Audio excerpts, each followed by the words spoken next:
तेजस्वी प्रकाश से भरे हुए कैलाश पर्वत के शिखर पर भगवान शिव ध्यान में लीन है। उनके गले में नीलकंठ का विष विराजमान है। जटाएं सुलझी है और गंगा नदी उनकी जटाओं में बह रही है। उनके आसपास पर्वतीय हवाएं शांत लय में गुनगुना रही हैं। वहीं दूसरी ओर दक्ष की पुत्री सती ने भगवान शिव से विवाह कर लिया और दक्ष इस विवाह को रोक नहीं सके। विवाह के कुछ समय बाद दक्ष ने एक यज्ञ का आयोजन किया। इस यज्ञ में सभी देवी देवताओं को आमंत्रित किया गया, किंतु भगवान शिव को नहीं। आज के पॉडकास्ट में सुनिए शिव सती संवाद। Radio City podcast, Radio City podcast Dharmnath RJ Abhishek के साथ। यज्ञ की धूमधाम से तैयारियां चल रही है। वेद मंत्र गूंज रहे हैं। दक्ष मेहमानों का स्वागत कर रहे हैं। यज्ञ में सभी देवी देवता उपस्थित हैं सिवाय शिव के। और ये देख सती व्याकुल है। वो मन ही मन कहती है, पिताजी ने यज्ञ में सभी देवी देवताओं को आमंत्रित किया है, किंतु शिव को नहीं। ये कैसा अपमान है। सती शिव के पास कैलाश पर्वत पे जाती है। हे शिव, क्या आप नहीं चलेंगे पिताजी के यज्ञ में? मेरी प्यारी सती, मुझे उस यज्ञ में आमंत्रित नहीं किया गया है। क्या ऐसा कैसे हो सकता है? आप तो सभी देवी देवताओं में सबसे आदरणीय हैं। तुम्हारे पिता दक्ष को मेरा रूप और वैरागी जीवन पसंद नहीं है। शायद इसीलिए उन्होंने मुझे यज्ञ में आमंत्रित नहीं किया। पर किंतु मैं वहां अकेली कैसे जा सकती हूं? सब मुझसे पूछेंगे आपके बारे में। तुम चिंता मत करो प्रिया, तुम चाहो तो यज्ञ में जा सकती हो। सती, ये यज्ञ वैभव और दिखावे से भरे होते हैं। मेरा स्थान ऐसे स्थलों पर नहीं है। शिव सती को समझाते हुए कहते हैं, नहीं शिव, मैं आपके साथ ही यज्ञ पे जाऊंगी, चाहे मुझे कुछ भी सहना पड़े। इसके बाद शिव सती को बार बार समझाते हैं। उसके बाद सती शिव की अनुमति लेकर यज्ञ स्थल पर पहुंचती हैं। वहां उन्हें शिव के प्रति असम्मानजनक व्यवहार देखना पड़ता है। सती क्रोध से भर जाती हैं और दक्ष को संबोधित करते हुए कहती हैं, पिताजी, आपने शिव को आमंत्रित क्यों नहीं किया? क्या उन्हें इस यज्ञ में कोई स्थान नहीं है? दक्ष क्रोधित होकर कहते हैं, शिव एक योगी है, उसे इन यज्ञों की क्या आवश्यकता है? वो भस्म लगाते हैं, शमशान में रहते हैं। ऐसे व्यक्ति को यज्ञ में आमंत्रित करने का कोई औचित्य नहीं है। पिताजी, आप कितना अज्ञान प्रदर्शित कर रहे हैं। शिव सृष्टि के संहारक और पुनः निर्माण करता है। उनका रूप भले ही वैरागी हो, पर उनकी शक्ति अपार है। आपका ये यज्ञ शिव के आशीर्वाद के बिना अधूरा है पिताजी। तू भी अपने पति के चक्कर में आ गई सती।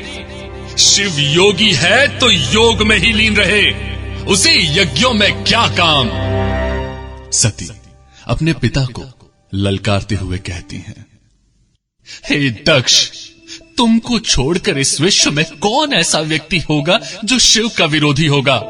कोई विष्णु का विरोधी हो सकता है, ब्रह्मा का विरोधी हो सकता है, पर शिव का विरोधी तो रावण भी नहीं था, कुंभकर्ण भी नहीं था, जरासंध भी नहीं था, हिरण्यकश्यप भी नहीं था। ये सब शिव के भक्त थे। शिव इतने दयालु हैं, इतने कृपालु हैं कि अपने भक्तों के लिए अपना सब कुछ दांव पे लगा देते हैं। अपना ध्यान भी नहीं रखते हैं शिव। तुम उनका विरोध कर रहे हो। इतना कहते हुए सती क्रोध से भर उठती हैं। उनकी आंखों से अंगारे बरसने लगते हैं। वो यज्ञ मंडप के बीच खड़ी होकर दक्ष को ललकारती हैं और कहती हैं, सुनो दक्ष, तुम्हारा अहंकार और अज्ञान आज तुम्हारा सर्वनाश करेगा। तुमने शिव का अपमान किया है। जो स्वयं सृष्टि का आधार है, उस शिव का अपमान किया है। शिव का इतना अपमान सुनने के बाद मेरा इस शरीर में रहना व्यर्थ है। सती अपने दिव्य शक्तियों का आह्वान करती है। यज्ञ की अग्नि प्रज्वलित हो उठती है। सती उस अग्नि में कूद जाती है। दक्ष और अन्य देवी देवता स्तब्ध रह जाते हैं और कुछ ही देर के बाद सती का पार्थिव शरीर भस्म हो जाता है। शिव कैलाश पर्वत पर ध्यान मग्न होते हैं। उन्हें अचानक एक भयानक आहट का अनुभव होता है। उनकी तीसरी आंख खुल जाती है। वो सती के प्राण त्याग का दृश्य देख लेते हैं। शिव का शांत रूप क्षण भर में भस्म हो जाता है। उनके शरीर से रौद्र रूप प्रकट होता है।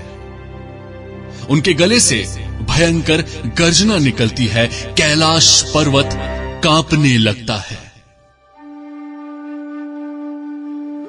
सती! नहीं, ये कैसा अन्याय हुआ। दक्ष को इसका भयानक परिणाम भुगतना होगा। शिव तांडव नृत्य शुरू कर देते हैं। उनके जटा युद्ध से आंधी चल पड़ती है। उनके त्रिशूल से अग्नि निकलने लगती है। पूरी सृष्टि में हाहाकार मच जाता है। देवी देवता भयभीत होकर शिव को शांत करने का उपाय सोचने लगते हैं।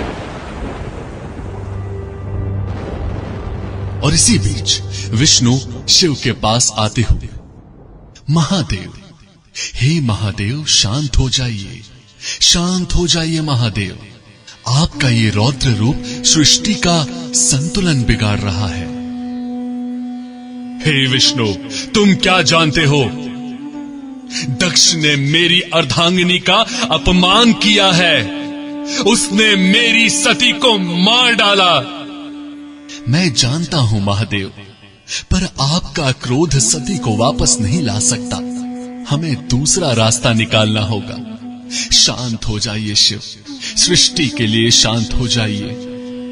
मेरी आपसे विनती है, शांत महादेव, शांत। विष्णु शिव को शांत करने का प्रयास करते हैं। अंत में वो सती के पार्थिव शरीर को अपने चक्र से 51 खंडों में विभक्त कर देते हैं और ये खंड पूरे विश्व में बिखर जाते हैं। भविष्य में यही खंड शक्ति पीठ के रूप में पूजनीय स्थल बनते हैं। वही शिव का रौद्र रूप अब धीरे धीरे शांत होता है। उनके मन में गहरा शोक रह जाता है। वे सती के शव को लेकर गहन ध्यान में लीन हो जाते हैं।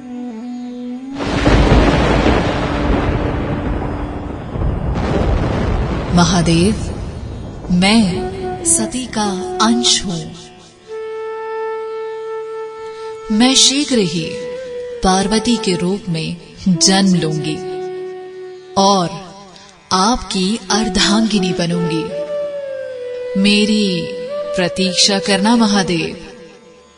शिव आकाशवाणी सुनकर थोड़ी शांति का अनुभव करते हैं।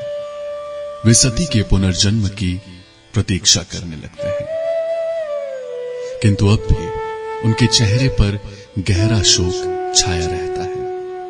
उनके हाथों में सती का पार्थिव शरीर भस्म होता जा रहा है। सती के बिछड़ जाने से उनके हृदय में अपार शून्यता भर जाती है और वो कैलाश पर्वत पर ही गहन ध्यान में लीन हो जाते हैं, हजारों वर्षों के लिए। Radio City podcast, Radio City podcast, Dharmnath RJ Abhishek के साथ।